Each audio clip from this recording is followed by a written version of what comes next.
Al final de este video vas a conocer cómo navegar las distintas partes que integran la interfaz de Rhinoceros 3D, así como realizar los ajustes necesarios para trabajar de manera eficiente en el programa. El modelado 3D es el proceso para crear representaciones digitales tridimensionales de las superficies de un objeto utilizando un software especializado. Entre otros programas, Rhinoceros 3D o simplemente Rhino o Rhino nos va a permitir crear, mostrar y manipular las superficies de nuestros modelos de manera eficiente. Rhino es utilizado en industrias como el diseño industrial, la arquitectura, la joyería y el diseño automotriz, entre otras. En esta oportunidad estaremos utilizando la versión 8 de Rhino, aunque las características y funcionalidades que vamos a explorar también están presentes en versiones anteriores. Al abrir Rhino nos vamos a encontrar con la pantalla de inicio.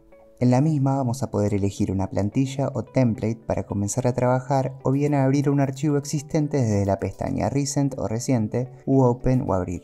Las plantillas están preconfiguradas con unidades de medida y tolerancias adecuadas a distintos tipos de trabajo, como se detalla en la columna a la derecha mientras posamos el cursor sobre cada una. Sin embargo, cabe destacar que podemos modificar este tipo de configuración posteriormente. Por ejemplo, si estamos trabajando en el diseño de una pieza o objeto pequeño, podemos elegir una plantilla Small Objects en milímetros, y si en cambio estamos trabajando en un objeto de grandes dimensiones, podemos utilizar una plantilla Large Objects en metros o centímetros. Una vez que elegimos nuestra plantilla, automáticamente vamos a estar dentro de nuestro archivo y listos para explorar los aspectos más relevantes de la interfaz del programa. En la parte superior vemos la barra de menús, donde además de File o Archivo y Edit o Editar, vamos a encontrar comandos agrupados según el tipo de entidad u objeto, como curvas y sólidos, entre otros. Inmediatamente después nos encontramos con la línea de comandos o Command Line, donde vamos a poder escribir nuestros comandos o bien los pasos u opciones necesarias a seguir para ejecutarlos correctamente. Como breve introducción, si comenzamos a escribir cualquier comando, a medida que agregamos letras, Rhino nos dará sugerencias en tiempo real. Una primera sección que sugiere comandos que comienzan con las letras que ya escribimos y otras que las contienen en alguna parte del comando. Esto es sumamente útil para cuando no recordamos exactamente el nombre de la herramienta que queremos utilizar. Para activar los comandos dentro de la barra, una vez que los escribimos con nuestro teclado, podemos presionar Enter, la barra espaciadora o el clic derecho del mouse. De hecho, dependiendo de nuestro flujo de trabajo, podemos utilizar cualquiera de estas tres formas para realizar dicha acción. En esta serie de videos vamos a presentar tanto los comandos en inglés como en español, y su utilización va a depender del idioma en el que tengamos instalado Rhino. De todas formas, si nos encontramos utilizando una instancia de Rhino en otro idioma, podemos usar comandos en inglés simplemente incluyendo un guión bajo antes del mismo, o bien utilizar las herramientas presentes en la interfaz. Sobre la línea de comandos encontramos el historial de comandos, una caja de texto que nos muestra las solicitudes que realizamos anteriormente y donde siempre conviene que por lo menos se vean aproximadamente 3 líneas de texto. Si queremos ajustarla, debemos posar el cursor en el límite inferior de la misma, hacer clic y arrastrar hasta estar conformes. De hecho, en Rhino podemos personalizar de esta manera la mayor parte de la interfaz.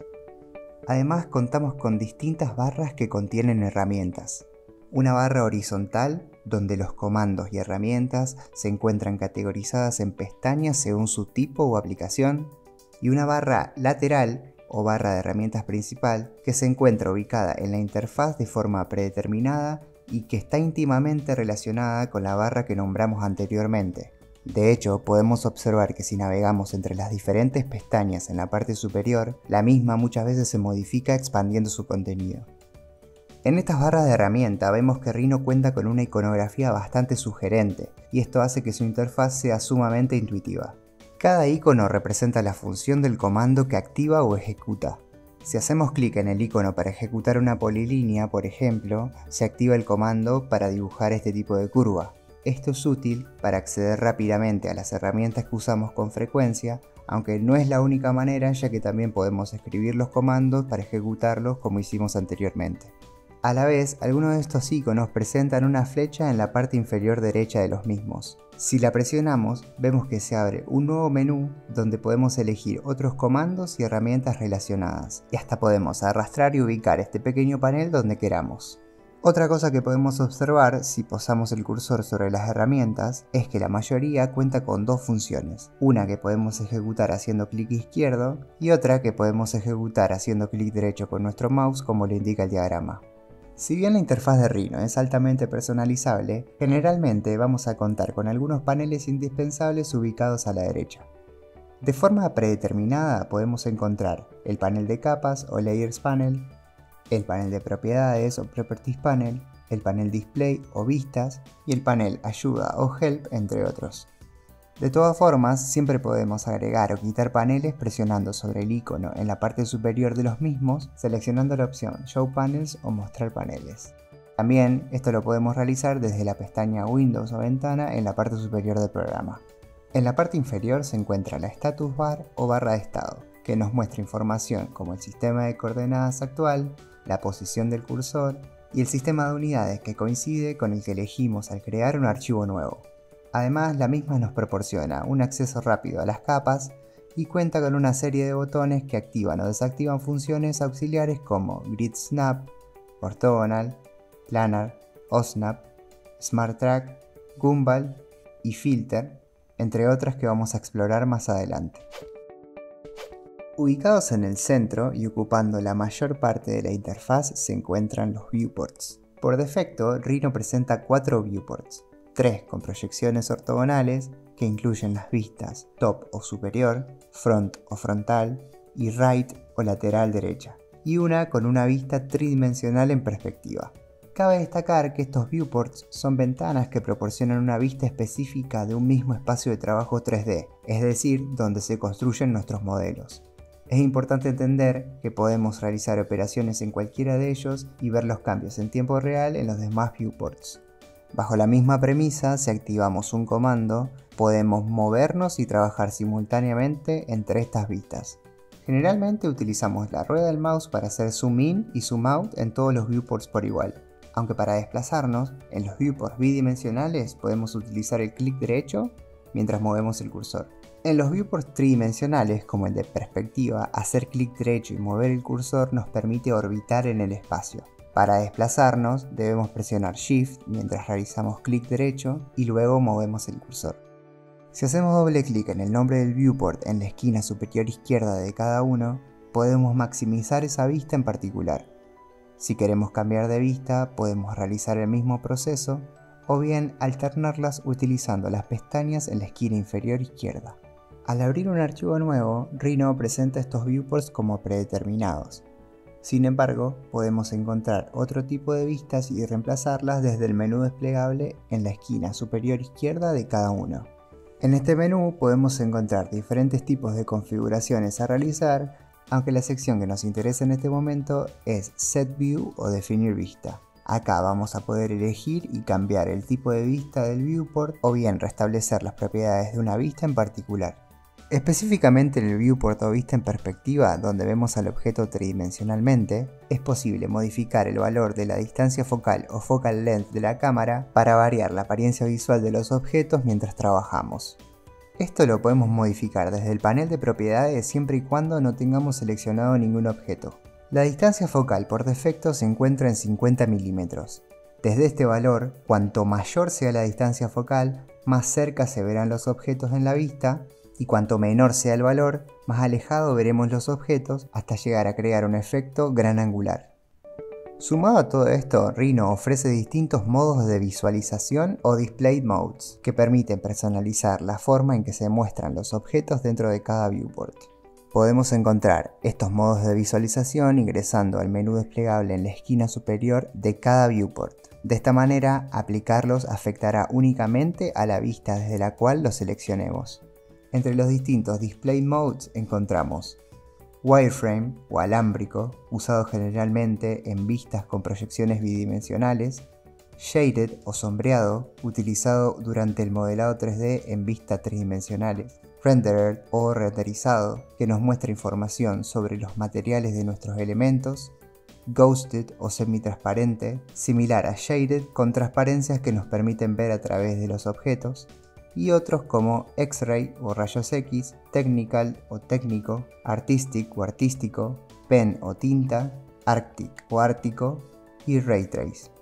Para trabajar de manera eficiente en Rhino es importante utilizar modos de visualización optimizados en términos de recursos como Wireframe, Shaded o Ghosted, ya que además los mismos facilitan la edición de nuestros modelos. Una vez que creamos un archivo nuevo y comenzamos a trabajar, podemos ir a File o Archivo en la parte superior del programa, donde nos vamos a encontrar con varias opciones para guardar nuestro documento.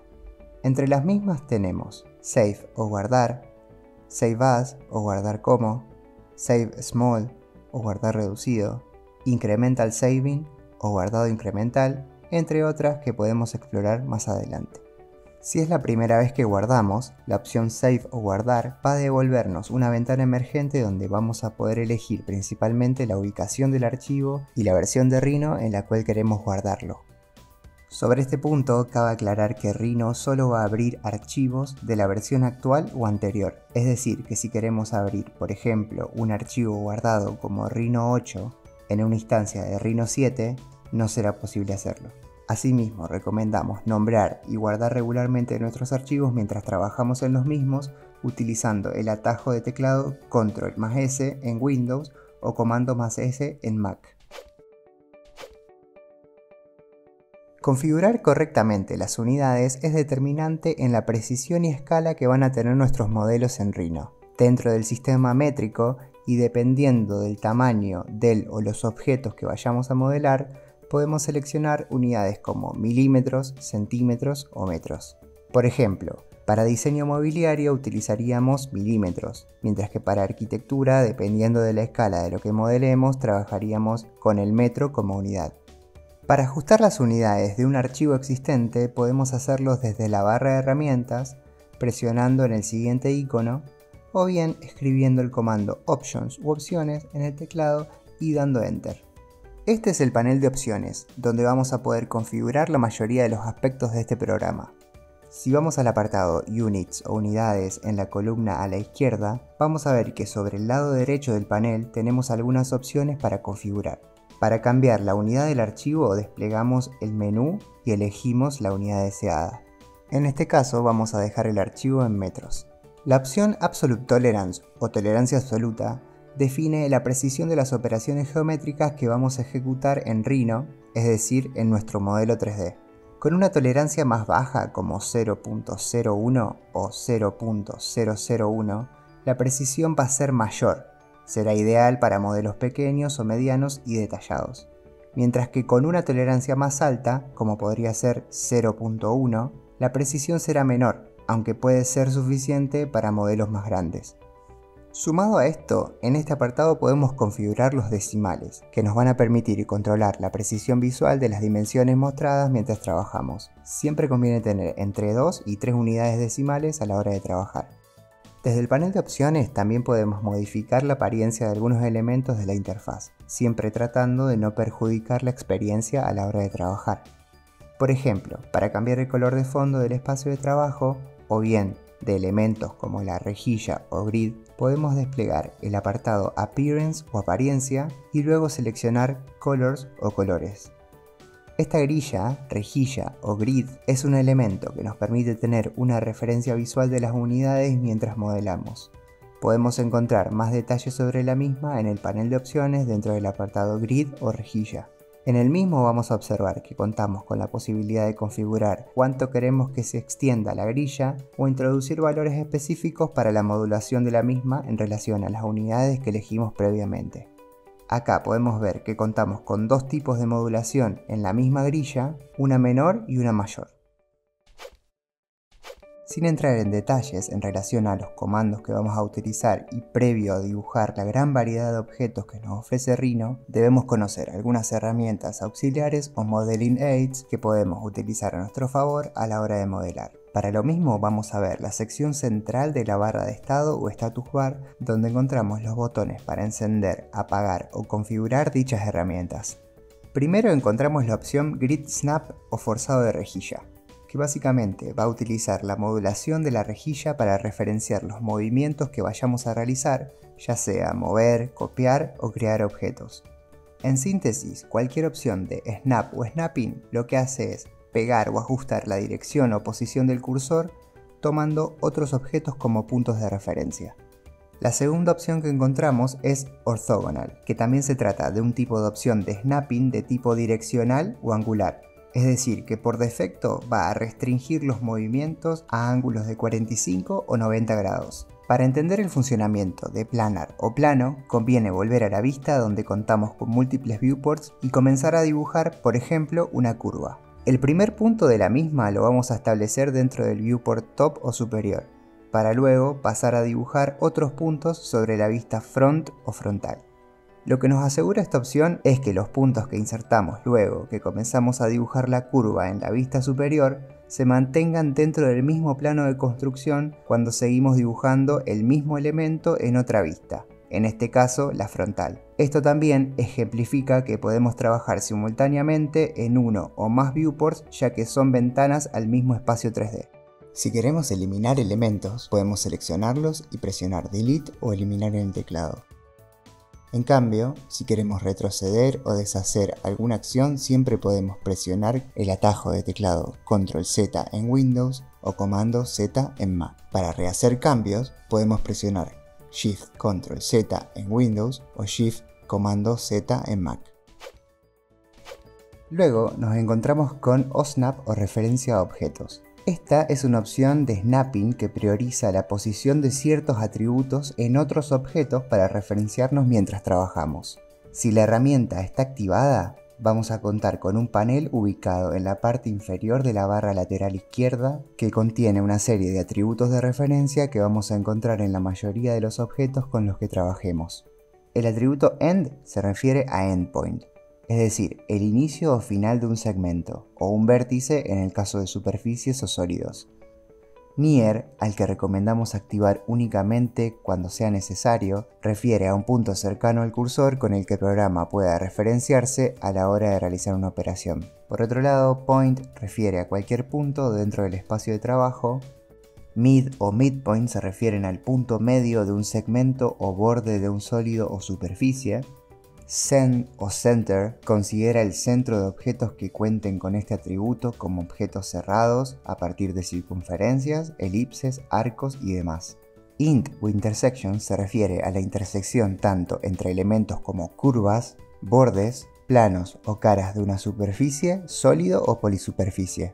Y Pert o Perpendicular, entre otros, hace referencia a la perpendicularidad entre el cursor y un objeto mientras ejecutamos un comando. Una opción dentro del panel OSNAP que no debemos pasar por alto es Project o Proyectar. La misma funciona de la siguiente manera. Si la activamos previo a empezar a modelar, dibujar o realizar cualquier operación, va a forzarnos a trabajar únicamente sobre el C-plane o plano de construcción, es decir, a distancia 0 sobre el eje X. En cambio, si comenzamos a trabajar en un punto en altura con Project desactivado, podemos activarlo mientras estamos realizando la operación y como consecuencia Rhino va a forzarnos a trabajar considerando esa coordenada sobre el eje Z como nuestro nuevo plano de construcción.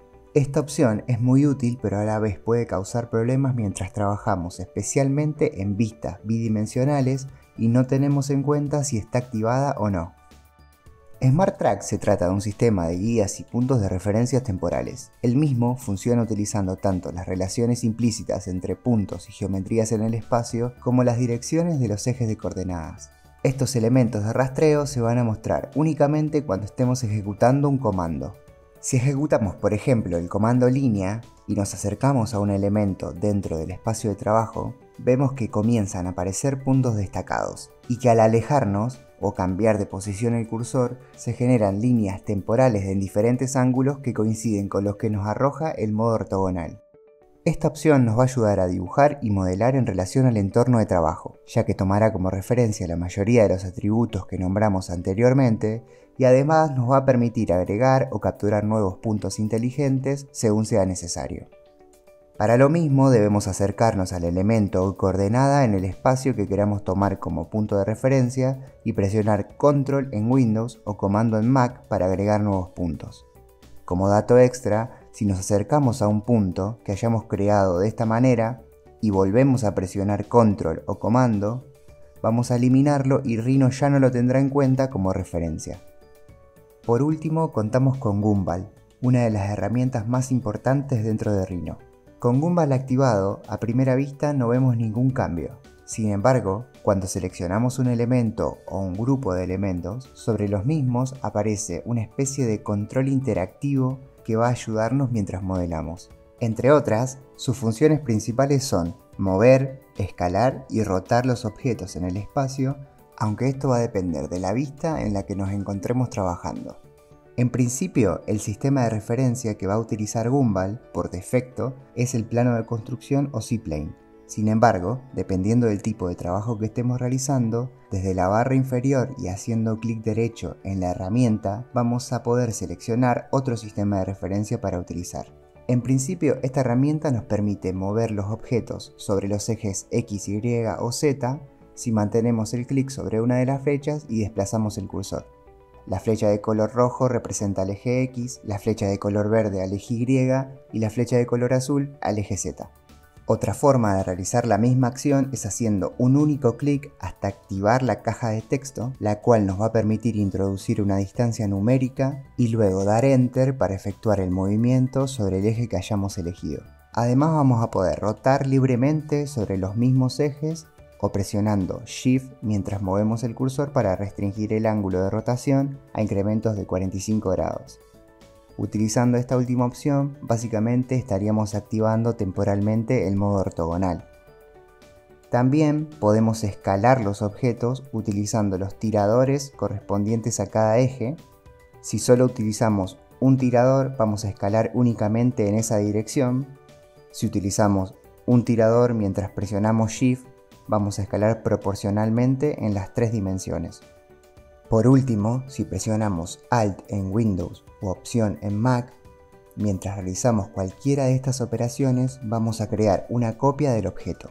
Si movemos o rotamos el objeto con Gumball y presionamos Alt u Opción, lo duplicamos con las mismas características y lo que cambia es la ubicación del objeto respecto al original.